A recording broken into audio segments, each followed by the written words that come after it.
اچھا جناب، حضرت یوسف علیہ الصلوۃ والسلام نے ان کی تعبیر دی، اور یہ جو آخری آیت کریمہ بھی گزری ہے جس میں یہ بات تھی کہ فَانسَاهُ الشَّيْطَانُ ذِكْرَ رَبِّهِ، کہ شیطان نے بھلا دیا حضرت یوسف علیہ الصلوۃ والسلام کا ذکر کرنا، اور پھر وہ جیل میں رہے کچھ برس۔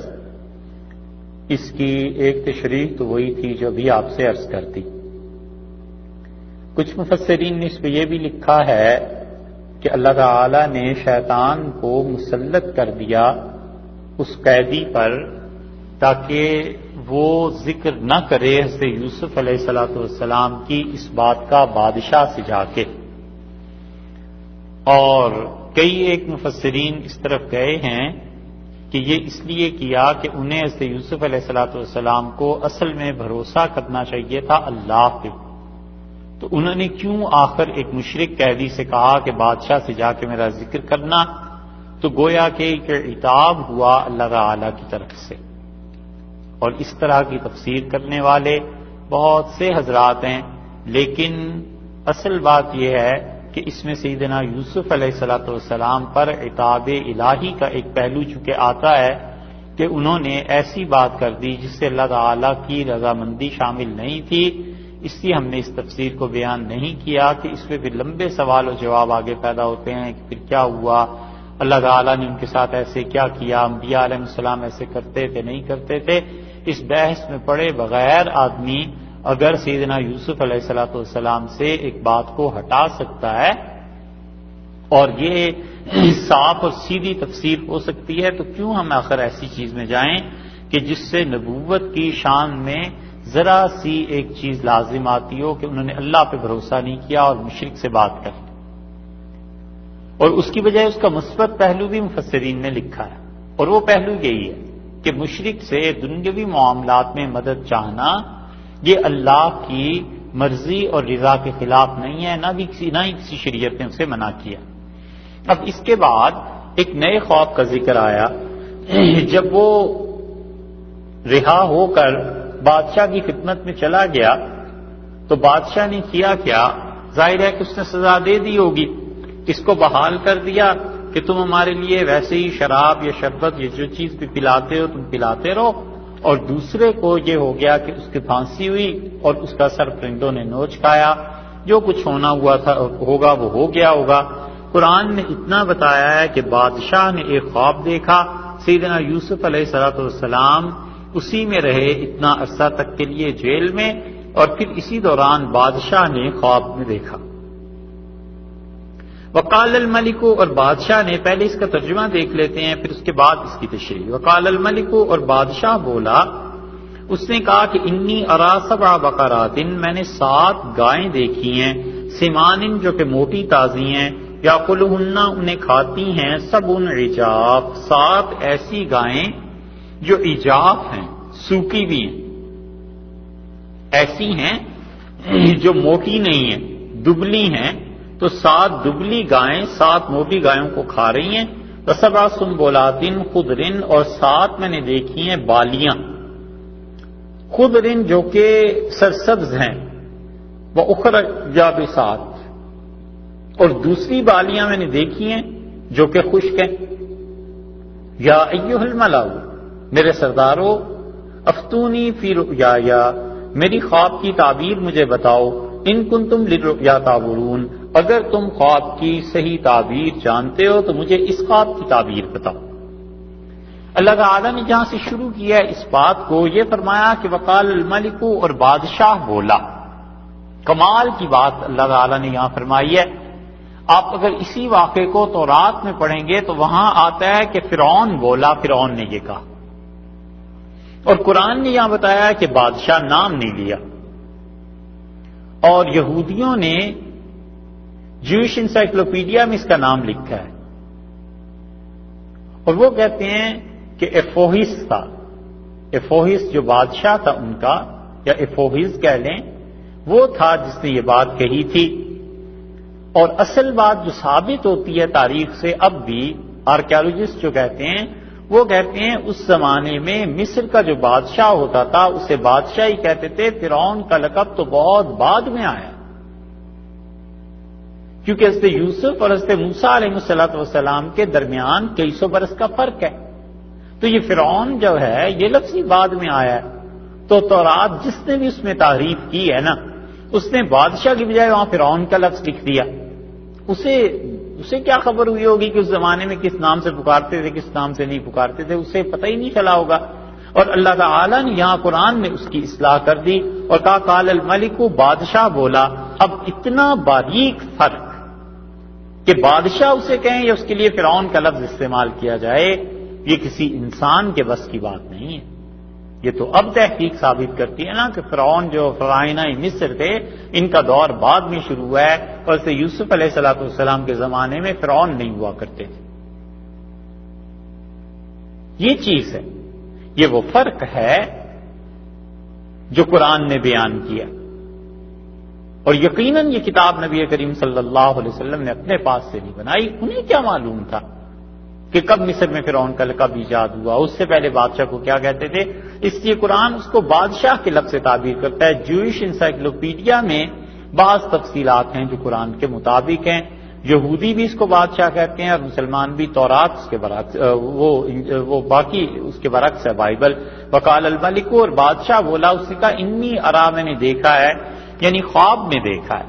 یہاں رویت کے معنی خواب کے اس لیے کیے جا رہے ہیں کہ اسی آیت کے آخر پہ اس نے پھر کہا ہے کہ مجھے میرے خواب کی تعبیر بتا۔ اور کیا چیز دیکھی؟ 7 گائیں، سمان موٹی تازی، یاکلہن، اور انہیں کھاتی ہیں، سب انہیں عجافن، 7 گائیں ایسی جو عجاف، دبلی پتلی ہیں، سوکھی ہوئی ہیں، اور 7 سنبلات خضر، اور 7 سنبلہ، سنبلہ کہتے ہیں گندم کا جو خوشہ ہوتا ہے، گندم کی بالیاں ہوتی ہیں نا، خوشے ہوتے ہیں جس میں گندم کے دانے، قرآن نے ایک جگہ ہے حبم متراکبہ، ایک کے ساتھ ایک پیوست ہوتا ہے، ایک کے ساتھ دوسرا، دوسرے کے ساتھ تیسرا، ایک دوسرے پہ چڑھے ہوئے ہوتے ہیں، جو متراکبہ قرآن نے جو بتایا یہ اسے کہتے ہیں سنبلہ بھی، اور اسے ہی کہتے ہیں بالی ہمارے اردو کے ترجمے میں، یا خوشہ اسے کہتے ہیں۔ 7 سنبلات، 7 بالیاں، خضر جو سرسبز ہیں، وأخر یابسات، اور کچھ ایسی ہیں بالیاں جو کہ خشک ہیں۔ اس نے یہ نہیں کہا کہ 7 خشک بالیاں، اس نے بس تعبیر خواب میں یہ بتایا کہ کچھ خشک پڑی ہوئی ہیں۔ یا ایھا الملاؤ، اے میرے سردارو، افتونی فی رؤیایا، فتویٰ دو، تعبیر دو میری رویت کی، میرے خواب کی۔ یہاں فتوے کا لفظ اس نے استعمال کیا ہے، اس کا مطلب یہ ہے کہ قطعی بات، حتمی بات تم بتاؤ اس کی تعبیر کیا ہو سکتی۔ اور قطعی اور حتمی تعبیر تو انبیاء علیہ السلام ہی دے سکتے ہیں، باقی تو جتنی بھی تعبیر ہے وہ اپنا گمان ہے، خیال ہے، اللہ نے جو تھوڑا بہت علم لوگوں کو دیا ہے اس کی بنیاد پہ کہتے ہیں۔ قطعی اور حتمی تعبیر تو انبیاء علیہ السلام ہی دے سکتے ہیں، کیونکہ ان کے علوم شیطان کی مداخلت سے پاک ہوتے ہیں، اور فتویٰ اس کی سند اللہ تک پہنچتی۔ یہ جو مفتی ہوتے ہیں فتویٰ دیتے ہیں، اس فتوے کی سند اللہ تک پہنچتی ہے۔ سورہ نساء میں تھا نا کہ قل اللہ یفتیکم، آپ کہیے اللہ اس بات پر فتویٰ دیتا ہے، تو اللہ تعالی فتویٰ دیتا ہے۔ پھر رسول اللہ صلی اللہ علیہ وسلم کے لیے یہ منصب تھا، پھر اسی نسبت سے صحابہ کرام رضی اللہ عنہ کے لیے کہ وہ فتویٰ دیتے تھے، پھر عبداللہ ابن مسعود، حضرت علی اور حضرت عمر رضی اللہ عنہ، یہ سب مفتی تھے، اپنے اپنے زمانے کے فتویٰ دیتے تھے۔ اور انہی کے شاگرد تھے آگے کوفہ میں، اور کوفہ میں ابن مسعود رضی اللہ عنہ کے شاگردوں میں علقمہ اور اسود رحمۃ اللہ علیہما یہ سب فتویٰ دیتے تھے۔ اور ان کے بعد ابراہیم نخعی رحمۃ اللہ علیہ آئے، اور وہ بھی تابعی تھے، وہ بھی فتویٰ دیتے تھے۔ اور ان کے بعد حماد آئے ہیں، حماد رحمۃ اللہ علیہ بھی فتویٰ دیتے تھے، اور حماد کے شاگرد تھے امام ابو حنیفہ رحمۃ اللہ علیہ، پھر امام ابو یوسف رحمۃ اللہ علیہ، پھر اس طرح یہ سارا سلسلہ چلا ہے۔ اور مدینہ منورہ میں امام مالک رحمۃ اللہ علیہ تھے، مصر میں امام شافعی رحمۃ اللہ علیہ تھے، بغداد میں امام احمد بن حنبل رحمۃ اللہ علیہ تھے۔ تو ان سب کی سند متصل ہے رسول اللہ صلی اللہ علیہ وسلم تک، اور وہاں سے اللہ تک، کہ اللہ نے فرمایا قل اللہ یفتیکم ان سے کہیے اللہ اس بات پر فتویٰ دیتا ہے۔ اور یہاں پر فرمایا یا ایھا الملأ افتونی فی رؤیایا، انہوں نے کہا مجھے فتویٰ دو میرے خواب کے بارے میں، ان کنتم للرؤیا تعبرون، اگر تم خواب کی تعبیر دے سکتے ہو اور تمہیں میرا خواب سمجھ میں آتا ہے، تم تعبیر کرتے ہو تو یہ تعبیر مجھے دو۔ قالوا، وہ بولے، انہوں نے کہا اضغاث احلام، یہ تو مجموعہ ہے پریشان کن خیالات کا۔ اضغاث احلام، حلم تو کہتے ہیں خواب کو، اور حلم عقل کو بھی کہتے ہیں۔ انہوں نے کہا یہ اڑتی ہوئی باتیں، زغث جو ہے نا اضغاث، یہ اضغاث جمع ہے، اور زغث وہ کہتے ہیں وہ گٹھڑی جس میں بہت سی خس و خاشاک جمع کر کے گھاس پھوس کو باندھ کے کوئی دیہاتی سے باندھ لیتا ہے۔ انہوں نے کہا یہ تو وہ چیز ہے کہ آپ کے خواب پریشان کن خیالات کا مجموعہ ہے۔ وما نحن، اور ہم ایسے نہیں ہیں کہ بے تعبیل الاحلام، کہ ایسے خوابوں کی تعبیر بتائیں، بعالمین، ان کو جاننے والے ہم نہیں ہیں، ہم کو تعبیر ایسے خوابوں کی معلوم نہیں۔ مطلب یہ کہ بیکار چیز ہے جو تم نے دیکھی ہے، سوچتے رہو گے، اسی کو تم نے اس طرح دیکھ لیا ہے، لیکن معلوم اسی سے ہوتا ہے کہ وہ بادشاہ نے خواب اتنا گہرا دیکھا تھا، اتنا مؤثر خواب تھا کہ اس کے دماغ پہ چپک گیا اور اسے احساس ہوا کہ یہ خواب ضرور کوئی ایسی چیز ہے جس میں مجھے میسج دیا گیا۔ ایک تو جو مشرک ہوتے ہیں ان کے اعتقاد ویسے بھی ضعیف ہوتے ہیں، مصر میں جادوگری، غیب کے احوال پوچھنا، ستاروں کا علم، ان سب چیزوں کے بھی ایک اثرات تھے، بادشاہ بھی ان اثرات میں تھا، اور اوپر سے دوسری چیز یہ پیش آ گئی کہ اس نے خواب دیکھ لیا، اور خواب بھی اس نے ایسا دیکھ لیا کہ اس کے دماغ پہ چپک گیا، اس نے کہا اس کی کوئی نہ کوئی تعبیر ہوگی۔ اور یہ کئی مرتبہ ہوتا ہے کہ آدمی کبھی کبھی اتنا گہرا خواب دیکھتا ہے کہ اس کا شعور خود اسے بتاتا ہے، ضمیر کہتا ہے کہ یہ جو کچھ دکھایا گیا ہے یہ کوئی نہ کوئی چیز ہے، اور پھر وہ کسی نہ کسی سے اس کی تعبیر دریافت کرتا ہے۔ یہی واقعہ اس کے ساتھ ہوا، اور انہوں نے اسے صاف کہہ دیا کہ یہ تمہارے خیالات کا مجموعہ ہے اور ہم ایسی چیزوں کی تعبیر نہیں دے سکتے۔ اب یاد آیا اس کو، وہ جو پلاتا تھا نا بادشاہ کو جو کچھ بھی، وقال الذی، بولا وہ، نجا منہما، جو ان دونوں میں سے نجات پا گیا تھا، جو بچ گیا تھا، اب وہ بولا، وذکر، اور یاد کیا، اور اس کے بعد وذکر یاد کیا، بعد امت، ایک مدت کے بعد۔ یہ امت کا لفظ یہاں پر وقت کے معنی میں پھر آ گیا، بعد امت، اور اس نے ایک مدت کے بعد یاد کیا۔ امت کہیں کہیں آتا ہے افراد کے مجموعے پر جن کا دین ایک ہو، اور کہیں کہیں یہ وقت کے معنی میں آ جاتا ہے، تو مدت کے بعد۔ اب وہ مدت کتنی تھی؟ وہ وہی فلبث فی السجن، حضرت یوسف علیہ السلام جیل میں رہے، بضع سنین، 9 برس، یہ جتنے بھی برس ہو رہے ہیں، بس اس کے بعد اسے یاد آ گیا، اور اس نے کہا انا انبئکم، میں آپ لوگوں کو اس کی تعبیر دیتا ہوں، بتاویلہ، اس خواب کی تعبیر، اس کی تعویل میں بتاتا ہوں، فارسلون، مجھے بھیج دیجئے جیل۔ جیل جانا ہر ایک کے لیے اجازت نہیں ہوتی ہوگی، تو اس نے کہا ہوگا کہ مجھے کوئی پروانہ دیں، کوئی تحریری حکم دیں، جیلر کے نام لکھیں کہ مجھے جیل میں اندر جانے دے، تو میں آپ کو تعبیر لا کے وہاں سے دیتا ہوں۔ اس لیے یہ خاص طور پہ لفظ کہا گیا کہ فارسلون، مجھے بھیجو۔ ہر کوئی نہیں جا سکتا، اگر ہر کوئی جا سکتا ہوتا جیل میں تو پھر تو وہ خود چلا جاتا، جا کے تعبیر لے آتا اور آگے بادشاہ کو بتا دیتا۔ معلوم ہوا کہ سرکاری طور پر کہ اس کا جانا ہوا، یہ باقاعدہ جا کر پوچھے، اور اس نے کہا نا انبئکم بتاویلہ، میں تمہیں اس خواب کی تعبیر لا کے دیتا ہوں۔ اور اب وہ پہنچا ہے جیل میں اور کہتا ہے یوسف ایھا الصدیق، جا کر کہا یوسف اے سچے انسان۔ اس نے دیکھا نا تعبیر سچی نکلی، اور اس نے سوچ لیا کہ یہ آدمی واقعی کچھ ہے اس میں، اور ان کا کردار، یہ سب چیزیں اس کے سامنے تھیں، اس لیے بڑا زبردست لفظ اس نے استعمال کیا ہے، صحیح اور مناسب۔ اس نے کہا صدیق، بہت سچا آدمی۔ اسی لیے رسول اللہ صلی اللہ علیہ وسلم نے بھی فرمایا ہے اصدقہم حدیثا اصدقہم رؤیا، لوگوں میں جو جتنا سچا ہوگا اس کے خواب بھی اتنے ہی سچے ہوں گے۔ کیونکہ جو آدمی سچ بولتا رہتا ہے اس کی طبیعت اندر سے جھوٹ کو قبول نہیں کرتی. بعض لوگ کسی چیز کے عادی ہو جاتے ہیں نا، تو اس عادت کے برعکس جو چیز آتی ہے وہ اس سے قبول نہیں کرتے. کھانے میں بھی یہ ہو جاتا ہے. یہ نہاری پکتی ہے تو بہت سے لوگ ہیں وہ اس میں مثلاً آنکھ آ گئی بکرے کی، دمبے کی گوشت میں کھا لیتے ہیں، اور بہت سے لوگ اسے نہیں کھا سکتے، اس لیے کہ بچپن سے یہ ایک عادت چل رہی ہے نا فیملیز میں، تو کچھ لوگ اسے کھا لیتے ہیں، کچھ نہیں کھا سکتے.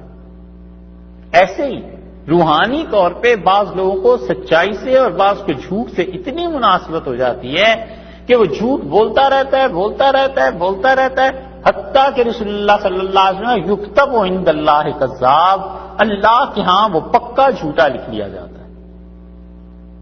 اس کو سچ قبول نہیں ہوتا. سچی بات جب اس کے سامنے آتی ہے وہ رد کر دیتا ہے، وہ کہتا ہے یہ باتیں میری سمجھ میں نہیں آتی. نبی کریم صلی اللہ علیہ وسلم سچ پیش کرتے رہے. اہل مکہ نے کہا جی آپ کی باتیں ہماری سمجھ میں نہیں آتی، ہم کیسے مان لیں کہ اللہ ایک ہے اور یہ چیزیں. حضرت شعیب علیہ السلام کے ساتھ بھی ہوا نا، ان کا ما نفقہ کثیرا مما تقول، یہ جو تم باتیں کرتے ہو شعیب علیہ السلام، ہم بہت سی باتیں نہیں سمجھ پاتے. بالکل اس کے برعکس جو آدمی سچ بولتا رہتا ہے اس کی طبیعت اور اس کا اندر جھوٹ کو قبول نہیں کرتا. کوئی دلیل بظاہر نہیں ہوتی، لیکن وہ کہتے ہیں اس سے طبیعت نہیں لگتی، یہ بات مجھے ہضم نہیں ہوتی. تو اس بات میں کچھ نہ کچھ ایسی چیز ہوتی ہے. اور صدیق بہت سچا، اور صدیق کی تشریح شاہ ولی اللہ رحمۃ اللہ علیہ نے کی ہے، اس میں بھی حجت اللہ البالغہ میں بھی. اور حجت اللہ میں شاہ صاحب نے جہاں انسانوں کی قسموں پر بحث کی ہے، پہلی جلد میں بھی اور پھر شاہ صاحب رحمۃ اللہ سے دوسری جلد میں بھی لائے، وہ وہاں پر انسانوں کو تقسیم کرتے ہیں اور کہتے ہیں کہ آدمیوں میں کچھ لوگ ہوتے ہیں مفہم ہوتے ہیں جو دین کو صحیح سمجھتے ہیں. پھر اس کی حضرت نے آگے 8 قسمیں بیان کی ہیں، بڑی لمبی بحث ہے اس کی. پھر دوسری جلد میں حضرت نے ایک جگہ لکھا ہے کہ صدیق، شہید، صالح، حواری، ان سب پر بحث کیا اور کہتے ہیں کہ انبیاء علیہ الصلوۃ والسلام کے ساتھ کچھ لوگ ہوتے ہیں جو صدیقیت کے درجے میں ہوتے ہیں. اور شاہ صاحب رحمۃ اللہ علیہ کے بقول نبوت کے بعد سب سے بڑا مقام صدیقیت کا ہے. اور صدیقیت میں وہ لوگ شامل کیے جاتے ہیں جن پر علم کا پرتو پڑتا ہے، جو علم نبوت کا انبیاء علیہ الصلوۃ والسلام کو اللہ تعالیٰ عنایت فرماتا ہے، اسی طرح کی چیز ان صدیقین کو بھی عنایت فرماتا ہے. اس لیے جب نبوت کا پیغام ان کے سامنے آتا ہے تو یہ بالکل اس سے انکار نہیں کرتے، فوراً تسلیم کر لیتے ہیں. اسی لیے قرآن پاک میں اللہ تعالیٰ نے فرمایا بالذی جاء بالصدق، اور جو سچائی کے ساتھ آیا یعنی رسول اللہ صلی اللہ علیہ وسلم، وصدق بہ، اور تصدیق کرنے والے نے پھر اس کی تصدیق کر دی، تو یہ حضرت ابوبکر رضی اللہ عنہ تھے. اس کو علم نبوت کا ملتا ہے. اسی لیے سیدنا ابوبکر رضی اللہ عنہ کے ساتھ وہ معاملے ہوئے جو رسول اللہ صلی اللہ علیہ وسلم کے ساتھ ہوئے ہیں. حضور اقدس صلی اللہ علیہ وسلم پر پہلی وحی آئی اور آپ پریشان تھے، اور غار ہرا میں لے گئی نہ، اس کے پاس لے گئی غار ہرا سے واپسی میں سیدہ خدیجہ رضی اللہ عنہا لے گئی ورقہ بن نوفل کے بعد. ورقہ بن نوفل نے کہا کہ یہ جو آپ کہہ رہے ہیں نا، کلا واللہ ما یخزیک اللہ ابدا، خدا کی قسم اللہ آپ کو کبھی بھی تنہا نہیں چھوڑے گا. انکا لتقرئ الضیف، آپ مہمانوں کی عزت کرتے ہیں. اور تکسب المعدوم، جن لوگوں کے پاس کوئی کسب ذرائع کوئی چیز نہیں رہتی کمانے کی، آپ ان کی نوکری کا بندوبست کرتے ہیں. اور آپ ناگہانی آفات جب آسمان سے آتی ہیں، بتعین علی نوائب الحق، آپ لوگوں کی اس وقت مدد کرتے ہیں. آپ تو اتنے اچھے کام کرتے ہیں. اور اتفاق کی بات کیا، حقیقت میں اللہ کو ایسے ہی منظور تھا. حضرت ابوبکر رضی اللہ عنہ جب خلافت سنبھالی ہے، اور حضرت ابوبکر رضی اللہ عنہ کے دور میں جب وہ شروع ہے فتنہ ارتداد کا، تو اس سے بکر رضی اللہ عنہ ظاہر ہے تباً پریشان تھے. ایک عورت آپ سے ملی اور کہتی ہے ابو بکر کلا واللہ ما یخزیک اللہ ابدا، ابو بکر اللہ کی قسم کبھی بھی خدا آپ کو تنہا نہیں چھوڑے گا، اور آپ مہمانوں کی عزت کرتے ہیں، آپ لوگوں پر آفات جب آتی ہیں ان میں لوگوں کے لیے کام کرتے ہیں، آپ جو بے روزگار ہیں انہیں روزی کا بندوبست کرتے ہیں. سارا وہی فکرہ جو حضرت ورقہ رضی اللہ عنہ نے رسول اللہ صلی اللہ علیہ وسلم کو کہا تھا وہی چیز انہوں نے حضرت بکر رضی اللہ عنہ کے لیے بیان کر دی. تو نبی کے بعد صدیقیت میں جو چیز غالب ہوتی ہے وہ علم ہوتا ہے، اس کے بعد عمل ہوتا ہے. اور جو محدث ہوتا ہے، رسول اللہ صلی اللہ علیہ وسلم میں پچھلی امتوں میں لوگ تھے اور فرشتے آ کے ان سے باتیں کیا کرتے تھے، اور ایسے لوگ محدث ہوتے تھے. اور اگر میری امت میں کوئی ایسا ہے تو یہ عمر رضی اللہ عنہ، اور اس سے عمر رضی اللہ عنہ کو الہام ہوتا تھا، فرشتے آتے تھے، کچھ نہ کچھ باتیں کرتے تھے. اور جو محدث ہوتا ہے اس درجے کا، اس آدمی کی فراست غضب کی ہوتی. حضرت بکر رضی اللہ عنہ اتنے سچے آدمی تھے نا، چیز ان کی اندر طبیعت جھوٹ کو قبول نہیں کرتی تھی بالکل، حتیٰ کہ اس کا اثر روحانیت سے نکل کے جسمانیت میں بھی آ گیا تھا. ایک دن بیٹھے اور دودھ پیا، اور کئی جگہ حدیث کی کتابوں میں ان کی سوانے میں بھی آیا ہے. تو انہوں نے کہا اس دودھ میں کچھ گڑبڑ معلوم ہوتی ہے، بلاؤ اس کو.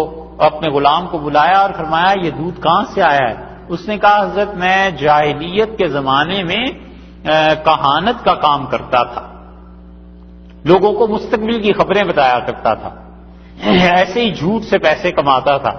تو میں نے ایک کافر کو کوئی خبر دی تھی، اور آج مدتوں بعد اس سے ملاقات ہوئی تو اس نے کہا وہ تمہارے پیسے میرے ذمہ رہتے تھے، تم نے جو بات مجھے بتائی تھی یہ لو پیسے، تو یہ ان پیسوں کا دودھ ہے. حضرت بکر رضی اللہ عنہ نے انگلی ڈالی حلق میں اور قے فرما دی اور کہا کہ رسول اللہ صلی اللہ علیہ وسلم نے فرمایا جو جسم حرام کے مال سے پلے گا بس اس کے لیے تو آگ ہی ہے، تو تم مجھے ایسی چیز کھلاتے. یہ اس روحانیت کا اثر آ گیا جسم پہ بھی. اور یہ چیزیں ہوتی ہیں کہ جسم کا اثر روح پہ اور روح کا اثر جسم پہ پڑتا ہے. رسول اللہ صلی اللہ علیہ وسلم نے مثلاً اس کے متعلق کہا یہ کلونجی جو ہوتی ہے، سیاہ دانہ اچار میں ڈالتے ہیں، آپ نے فرمایا جادو کا علاج ہے اس میں. حالانکہ جادو ایک روحانی چیز ہے، شرعی صحیح، لیکن وہ جسمانی چیز تو نہیں نا، اسے دیکھا تو نہیں جا سکتا، لیکن اس کا اثر اس پر جا کر پڑتا ہے، رسول اللہ صلی اللہ علیہ وسلم نے بتایا. تو یہ چیزیں ایسے ٹرانسفر ہوتی ہیں. حضرت بکر رضی اللہ عنہ ان کا جسم مبارک وہ بھی باطل کو قبول نہیں کر سکتا تھا. حضرت عمر رضی اللہ عنہ فرمایا یہ محدث ہے، یعنی فرشتے اس سے آ کے باتیں کرتے ہیں. اسی لیے صحیح بخاری میں آیا عبداللہ ابن عمر رضی اللہ عنہ نے کہا میں نے والد کو دیکھا جب وہ کسی چیز کے متعلق یہ کہہ دیتے تھے کہ مجھے ڈر لگتا ہے کہیں ایسے نہ ہو جائے، تو بس پھر وہ بات ہو کے ہی رہتی تھی. جب ایران کی فتح کے لیے لوگ جا رہے تھے تو حضرت عمر رضی اللہ عنہ فوج کا معائنہ کرتے رہے، اور ایک آدمی کچھ ایسے تھے جو ان کے سامنے سے گزرے تو حضرت عمر رضی اللہ عنہ منہ پھیر لیا. کسی کو کچھ محسوس نہیں ہوا، لیکن جو ان کی مزاج شناس ادا کو جانتے تھے انہوں نے کہا حضرت فلاں قبیلہ جو گزرا تھا تو آپ ادھر دیکھنے لگ گئے تھے، یہ کیا وجہ؟ تو فرمایا مجھے ان سے فتنوں کی بو آتی ہے. ختم ہو گئی بات. غالباً 15 یا 17 سال کے بعد اسی قبیلے نے حضرت عثمان رضی اللہ عنہ کو شہید کر دیا. یہ ہے فراست کی چیز. فرشتے بات کرتے ہیں. حضرت شاہ ولی اللہ رحمۃ اللہ کہتے ہیں محدث اور حواری اور صدیقیت کے لیے وہ اسی چیز کو تعبیر کرتے ہیں کہ انبیاء علیہ الصلوۃ والسلام کے جو خاص لوگ ہوتے ہیں ان پر اثر پڑتا ہے ان علوم کا جو انبیاء علیہ السلام کو دیے جاتے ہیں. تو یہ نبوت تھی. اس نے کہا ایھا صدیق ہے بہت سچے انسان، افتنا فی 7 بقرات، ہمیں آپ تعبیر دے دیں 7 گائیں ہیں، سمان موٹی تازی ہیں، یاکلہن انہیں کھاتی ہیں، 7 عجاف 7 ایسی گائیں انہیں کھا گئیں جو دبلی پتلی ہیں، و7 سنبلات اور 7 بالیاں ہیں، خوشیں ہیں، خضر سرسبز و اخر یابسات اور کچھ ایسے خوشیں ہیں جو کہ یابسات سوکے ہوئے. حرف بحرف ملا لیں، جو بادشاہ نے اپنا خواب کہا اس نے جا کر ویسے ہی اس نے حضرت یوسف علیہ السلام سے بیان کر دیا. یہ معلوم ہوتا ہے کہ بڑا عقل مند کوئی آدمی تھا، بالکل بے عینے ہی اس کلام کو جا کر نقل کر دیا، اپنے پاس سے کوئی چیز نہ اس نے کم کی نہ زیادہ کی. اور یہ بہت کم لوگوں میں ہوتی ہے، یا پھر جن لوگوں کا حافظہ ضرب المثل بن جاتا ہے نا بہت زیادہ، تو وہ کہتے ہیں کہ جی لفظ یہ تھے، الفاظ ایسے تھے، تو وہ ایک ایک لفظ کو سن کے گویا یاد کر لیتے ہیں. اس نے بالکل ٹھیک وہی جا کر مطلب بیان کیا. اور خواب کی تعبیر ایسا نازک فن ہے کہ کبھی کبھی الفاظ جو بدل دیتا ہے اس سے تعبیر بدل جاتی ہے، اور کبھی کبھی کسی آدمی کا نام بدل جائے تو اس سے تعبیر بدل جاتی ہے. لعلی ارجع الی الناس، اس نے کہا تھا کہ میں لوٹ کے جاؤں، ارجع واپس ہوں الی الناس، لوگوں کے پاس. آپ تعبیر دیں، لوگوں کو جا کر میں بتاؤں، لعلہم یعلمون، شاید کہ انہیں خبر ہو جائے، شاید کہ انہیں علم ہو جائے کہ اتنا بڑا آدمی، اتنا علم والا اور اتنی قدر کے قابل جیل میں پڑا ہوا ہے. اور حضرت یوسف علیہ السلام نے کوئی شکوہ نہیں کیا، کوئی شکایت نہیں کی. یہ ہے نبوت کے اخلاق کہ آدمی دوسروں کی زیادتی ان چیزوں سے درگزر کرتا رہے اور بس اچھائی کرتا رہے، نیکی کرتا رہے. اس لیے بغیر عوض کے نیکی کرنا، بغیر معاوضے کے نیکی کرنا، یہ بہت بڑی خوبی ہے. اور جو لوگ اسے کرتے ہیں اللہ ان کے ساتھ اپنا معاملہ بالکل ہی الگ کرتا ہے، بہت کچھ دیتا. برکتیں خدا ان لوگوں کو بہت زیادہ دیتا ہے جو اس کی مخلوق کے کام آتے رہتے ہیں بغیر اس بات کو سوچے ہوئے کہ یہ میرے ساتھ کیا کر رہے ہیں، حتیٰ کہ اس کے مخالفین اس کو نقصان بھی پہنچاتے ہیں. تو جب اس کا بس چلتا ہے تو ان لوگوں کے ساتھ خیر کا اور اچھا ہی سلوک کرتا ہے. نبوت کوئی چھوٹی سی چیز تھوڑا ہی ہے. رسول اللہ صلی اللہ علیہ وسلم کے پاس کافر آئے اور حضرت صلی اللہ علیہ وسلم نے کبھی پلٹ کے انہیں نہیں کہا کہ تم میرے ساتھ مکہ میں کیا کرتے رہے ہو، کیا چیز ہوئی ہے یہ، بلکہ ہمیشہ ان کے ساتھ اچھا ہی سلوک کیا ہے، بہتر سے بہتر سلوک کیا. 2 بیٹیاں رسول اللہ صلی اللہ علیہ وسلم کی حضرت رقیہ اور حضرت زینب رضی اللہ عنہما، یہ دونوں ان کی شادی ابو جہل کے بیٹوں کے ساتھ طے پا گئی تھی، اور ابو لہب کے، اور ابو لہب نے کہا طلاق دو، طلاق ہو گئی. رسول اللہ صلی اللہ علیہ وسلم کو دکھ نہیں ہوا ہوگا. سب چیزیں ہوئی. اس کے باوجود عتبہ جب اسلام قبول کرنے کے لیے آئے ہیں تو رسول اللہ صلی اللہ علیہ وسلم کھڑے ہوئے، اپنی چادر انہیں عنایت فرمائی، فرمایا میں تمہارا انتظار کر رہا تھا، اور انہیں بشارت دی کہ تم اہل جنت میں سے ہو. یہ نبوت کا اخلاق کہ کتنا ہی دشمن خراب ہو، کچھ کرے، اس کے ساتھ اچھائی کرنی. تو جو شریعت دشمنوں کے ساتھ اچھائی سکھاتی ہے وہ دوستوں کی کتنی قدردان ہوگی. مگر معاملہ اب الٹا ہو گیا ہے لوگوں کا. اس لیے انہوں نے اس سے بالکل نہیں کہا کہ بھئی تم کدھر تھے، تم نے کیا کیا میرے ساتھ. انہوں نے کہا کہ لعلی ارجع الی الناس، میں لوگوں کے پاس لوٹ کے جاؤں گا حضرت اور انہیں بتاؤں اس خواب کی تعبیر. لعلہم یعلمون، شاید کہ وہ آپ کی قدر کریں کہ اتنا بڑا آدمی جیل میں پڑا ہوا ہے. قال، حضرت یوسف علیہ السلام نے کہا، انہوں نے کہا تزرعون، زراعت کرو گے، کھیتی باڑی کرو گے، 7 سنین، 7 سال تک. گائے کی تعبیر انہوں نے دی سال سے.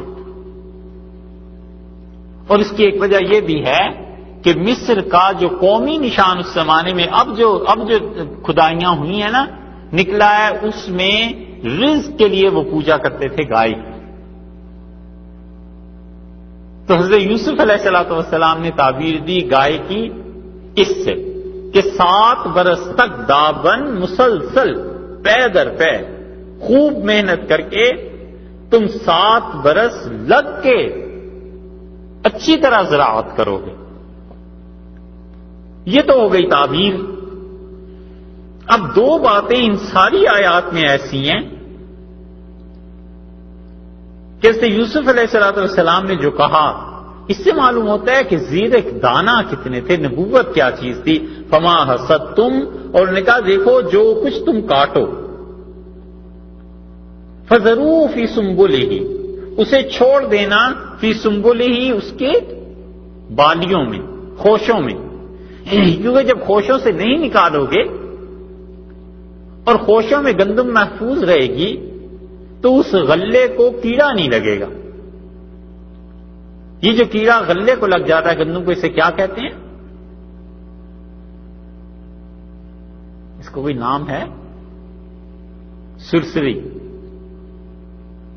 سرسری سنا؟ ایک گھن ہوتا ہے، وہ آٹے میں آ جاتا ہے، اور ایک اناج کو جو کیڑا لگ جاتا ہے اسے کہتے ہیں سرسری. تو انہوں نے کہا کہ اسے چھوڑ دو. کیوں؟ اس لیے کہ اس میں سرسری نہ پڑے، اس میں کیڑے نہ پڑے، وہ اپنے خوشے اسے محفوظ رکھیں گے، موسم کی وجہ سے متاثر نہیں ہوگی، اور اسی طرح کوئی کیڑا بھی اسے نہیں اس میں کوئی خرابی پیدا کرے گا. الا قلیلا، ہاں مگر تھوڑی سی چیزیں اس سے نکال لینا، مما تاکلون، جو تم نے کھانی ہے بس اس کو تم نکال لینا، اور اس کے علاوہ سارا ذخیرہ جو ہے وہ بالیوں میں، خوشوں میں پڑا رہے. یہ انہوں نے مشورہ دے دیا اس کے ساتھ اپنا، خواب کی تعبیر بھی بتائی، مشورہ بھی دے دیا. یہ ہے کہ انسان کبھی کبھی نیکی، اچھائی اور خوبی میں کسی کو تعبیر کوئی چیز بتاتا ہے تو مشورہ بھی دے دے کہ آپ ایسے کر لیں. اسی لیے رسول اللہ صلی اللہ علیہ وسلم نے مشورے کے متعلق مستقل احکامات دیے، اور آپ نے کہا کہ المستشار مؤتمن، جو مشورہ دیتا ہے وہ امانت دار ہوتا ہے، یعنی اسے چاہیے کہ صحیح مشورہ دے جو اس کے اپنے ذہن میں بات جو آتی. کبھی بھی مشورے میں دوسرے کی رعایت کرنے کے لیے جھوٹ نہ بولے، مشورہ سب صاف دے، سچی بات کہے.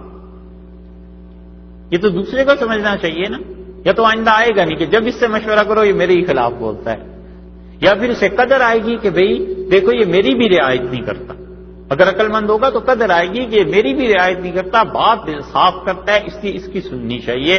مگر ایسے عقل مند دانا اب کم رہ گئے ہیں، اور مشورہ دینے والے بھی ایسے ہی ہوتے ہیں. وہ پہلے موڈ دیکھتے ہیں کہ کیا موڈ ہے، پھر اس کے مطابق مشورہ دیتے ہیں کہ جو صاحب چاہتے ہیں بس وہ ہم بولیں. اللہ نے یہ نہیں سکھایا.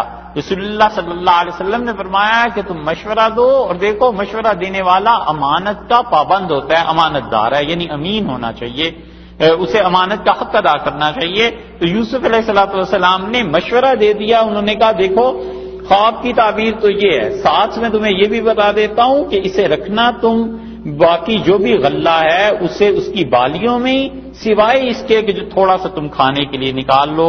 ثم یاتی من بعد ذلک، اور پھر اس کے بعد انہوں نے فرمایا آئیں گے تم پر سبع شداد، 7 برس جو بہت شدید ہوں گے،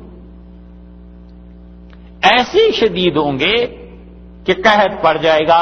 یہ ہے وہ 7 گائیں جو انہوں نے دیکھی تھی نا، اوپر جو لفظ آیا حجاب، دبلی پتلی، یہ وہ 7 برس کے ساتھ انہوں نے تعبیر دی. اور یہ قحط ایسا تھا کہ سارا علاقہ اس کی لپیٹ میں آیا، مصر آ گیا اور بارشیں بند ہو گئیں، اور مصر کے بعد یہ پھیلا ہے پھر شام، یمن، حجاز، ہر طرف یمن کے اور ایران تک. اور تورات میں تو یہ آیا ہے کہ ساری دنیا میں یہ قحط پھیل گیا تھا. ان کا دعویٰ تو یہ ہے کہ پوری دنیا میں یہ قحط پھیل گیا تھا. اور اب جو چیزیں نکلی ہیں زمین سے، یمن میں اس زمانے میں جن لوگوں کی حکومت تھی ان میں سے ایک ملکہ ہے، اور اس کا بت ابھی برآمد ہوا. اس کی جب قبر انہوں نے کھودی تو اس کے سرہانے سے بہت سے ہیرے جواہرات اور قیمتی نوادرات نکلی ہیں. اور جو تحریر نکلی اس کے ساتھ وہ یہ کہ اس نے کہا میرے قاصد اور نوکر گئے ہوئے ہیں ایک مصر کے بادشاہ کے ہاں، اور وہاں ایک اچھا آدمی ہے جو لوگوں کو غلہ دیتا ہے، اور قحط پڑ گیا ہے، اور میں نے یہ سارے جواہرات اکٹھے کیے ہیں تاکہ میں لوگوں کو بتاؤں کہ ہم لوگ کھانے کی وجہ نہ ہونے کی وجہ سے مر رہے ہیں، اور یہ جواہرات اور یہ چیزیں ہمارے کام میں نہیں آ رہی. تو انہوں نے جو اس کا کاربن کے ذریعے وہ جو چیک کیا ہے وہ وہی عرصہ بنتا ہے جس زمانے میں یہ قحط پڑا تھا، اور اس میں یوسف علیہ السلام سب چیزیں تقسیم کر رہے تھے. تو اس سے معلوم ہوتا ہے کہ بہت ہی شدید چیز تھی. اسی لیے انہوں نے کہا سبع شداد، بہت شدید سال آئیں گے. اور وہ سال بھی ایک دو نہیں ہے، 7 برس. یا کلنا تم اس میں کھاؤ گے، ما قدمتم لہن جو کچھ تم نے بچا کر رکھا ہے، الا قلیلا جو کچھ تم نے بچایا تھا اس کے واسطے، قحط کے واسطے، بس وہ تمہارے کام آئے گا. الا قلیلا مما تحسنون اور اس گندم میں سے وہ جو خوشوں میں تھی کچھ نہ نکالنا سوائے تھوڑے سے حصے کے، مما تحسنون جو کچھ کے تم نے کھیتی کے لیے بیج استعمال کرنا. 2 ترجمے کیے گئے ہیں اس کے. یا تو یہ فرمایا کہ سبع شداد اور 7 برس بہت شدید آئیں گے سختی کے، اور یا کلنا تم کھاؤ گے جو کچھ تم نے ان 7 سالوں کے لیے بچا کر رکھا ہوگا. تو وہ کیا تھا؟ الا قلیلا مما تحسنون سوائے اس غلے کے جو تم نے بچا کے رکھا تھا، یعنی جو غلہ تم نے بچا کے رکھا تھا بس وہ کھا لو. اور دوسری اس کی تفسیر یہ کی گئی ہے کہ انہوں نے کہا اس کو بالکل نہ چھیڑنا، الا قلیلا مگر ان خوشوں سے اتنی ہی چیزیں نکالنا، اتنا ہی غلہ، مما تحسنون جو تم نے بیج کے طور پہ استعمال کرنا ہے، دوبارہ اس کو استعمال کرنا ہے تو وہ نکال لینا، وگرنہ اس غلے کو نہ چھیڑنا، بہت سخت وقت آنے والا. اس وقت زراعت جو ہوتی تھی وہ ایک فصل سے بیج نکال لیتے تھے اچھا، اور اسی بیج کے ذریعے اگلی فصل لے لیا کرتے تھے. اس زمانے میں یہ سائنس نہیں آئی تھی کہ بیج بھی جو ہیں اس سے آئندہ نسلیں ہی نہیں ہوں گی، تاکہ لوگ مکمل طور پر محتاج ہو جائیں حکومتوں کے کہ پھر بیج ہر سال نئے خریدو اور نئی فصلیں پیدا کرو. اس زمانے میں ایسے سیاستدان اور ایسے لوگ نہیں آئے تھے، اور نہ انسانیت کے لٹیرے لوگ آئے تھے نا. اب تو یہ مطلب انسانوں سے بحث ہی نہیں رہی کہ انسان مر جائیں، انسانوں کی زندگی تنگ ہو جائے، انسان بیچارہ پس جائے، اور باقی دنیا میں ایسی ایجادات ہو رہی ہیں کہ دجال بھی جب آئے گا تو دیکھے گا کہ کیسا سٹیج اس کے لیے تیار ہوا، اور انسان ویسے کا ویسا پس رہا ہے. ثم یاتی من بعد ذلک عام. ایک تو اس نے یوسف علیہ السلام نے جو مشورہ دیا یہ زبردست بات تھی. اچھا اب خواب تو پوری ہو گئی، 7 سال قحط کے، وہ 7 گائیں ہو گئی جو دبلی پتلی تھی، اور وہ اس کے ساتھ ساتھ وہ گندم وہ خوشے بھی ہو گئے جن کے متعلق قرآن نے کہا فریابسات، اور کچھ بالیاں ایسی ہیں جو خشک ہیں، 7 وہ ہو گئے، اور 7 گائیں موٹی تازی اور 7 اس کی سنبلات، وہ بالیاں جو خود بہت سرسبز تھیں. خواب تو پورا ہو گیا. اب یہ کیا آگے کہہ رہے ہیں؟ ثم یاتی من بعد ذالک، انہوں نے کہا پھر اس کے بعد آئے گا، کیا آئے گا؟ 1 برس، عامن، 1 برس آئے گا، فیہ یغاث الناس، اس میں 1 برس میں لوگ بارش کو پائیں گے، وفیہ یعصرون، اور اس میں رس نچوڑا جائے گا، اس میں رس نچوڑیں گے لوگ. اس آیت کی تشریح بڑی لمبی ہے، لیکن اس سے بالکل مختصر اس کا خلاصہ آپ سے عرض کرتے ہیں. جو عیسائیوں نے اس آیت پہ اعتراض کیا ہے قرآن پاک پہ، اور کئی ایک مستشرقین نے لکھا ہے کہ یہ ایسی چیز ہے جو رسول اللہ صلی اللہ علیہ وسلم نے علیہ باللہ اپنے پاس سے لگا دی ہے، کیونکہ مصر میں کبھی بھی بارشیں نہیں ہوئی. اچھا خلاصہ اس کا ابھی عرض کرتے ہیں. انہوں نے کہا 1 سال ایسا آئے گا، عام کا لفظ استعمال کیا ہے نا، اور اوپر آپ دیکھیں تو یہاں پر سال کے لیے انہوں نے عام کا لفظ استعمال نہیں کیا.